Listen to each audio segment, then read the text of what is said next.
बता दें कि बिहार से इस वक्त की एक बड़ी खबर आ रही है। केंद्रीय मंत्री चिराग पासवान ने गृह मंत्री अमित शाह से मुलाकात नहीं की है। आखिर चिराग पासवान अमित शाह से मिलने क्यों नहीं गए?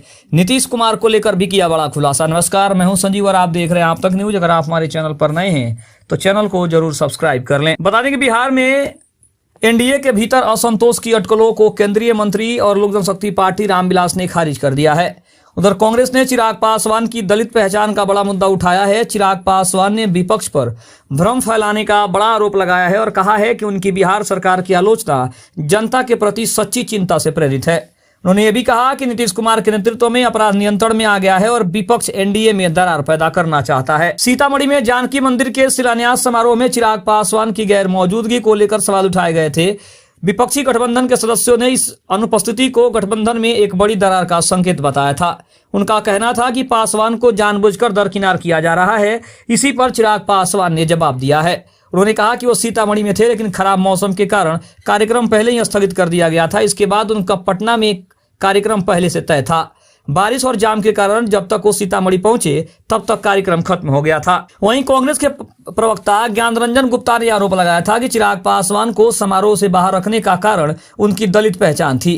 उन्होंने राम मंदिर उद्घाटन के समय राष्ट्रपति द्रौपदी मुर्मू को आमंत्रित न किए जाने का भी उदाहरण दिया, लेकिन चिराग ने जवाब देते हुए कहा कि विपक्ष भ्रम फैलाने की कोशिश कर रहा है। लोजपा रामविलास के नेता ने कहा कि उनके अतीत के कारण ऐसी अटकलें बहुत आसानी से लगाई जा रही है। उन्होंने 2020 के विधानसभा चुनाव का जिक्र करते हुए कहा कि उस समय उन्होंने एनडीए से अलग होकर चुनाव लड़ा था, जिसके बाद ऐसा कुछ हुआ है। साथ ही साथ अगर बात करें तो चिराग पासवान ने कहा कि 2020 में जो हुआ इस बार विधानसभा चुनाव 2025 में बिल्कुल नहीं होगा। उन्होंने जाहिर तौर पर 2020 में जदयू को नुकसान पहुंचाने वाली बात का जवाब दिया। दरअसल 2020 के विधानसभा चुनाव में चिराग पासवान की पार्टी ने एनडीए से अलग होकर स्वतंत्र रूप से चुनाव लड़ा था और 137 उम्मीदवार उतारे थे। हालांकि इस दौरान उनकी पार्टी केवल एक ही सीट जीत पाई थी, लेकिन कई निर्वाचन क्षेत्रों में जदयू की सीटों की संख्या में भारी गिरावट दर्ज की गई थी। चिराग पासवान ने कहा कि आरजेडी पिछले चुनाव में इसलिए राज्य की सबसे बड़ी पार्टी बन गई थी क्योंकि वो एनडीए से अलग होकर चुनाव लड़े थे। चिराग ने कहा कि अगर एनडीए 2025 की तरह 2020 में एकजुट रहता तो राजद सीटों के मामले में दहाई के आंकड़े पर सिमट जाता। चिराग का यह भी दावा है कि राजद सिर्फ उन्हीं सीटों पर जीता जहां चिराग की पार्टी ने चुनाव लड़ा। चिराग पासवान ने कहा कि वह बिहार सरकार की जो आलोचना कर रहे हैं वह किसी विद्रोह से संबंधित नहीं है, बल्कि बिहार की जनता के प्रति सच्ची चिंता से प्रेरित है।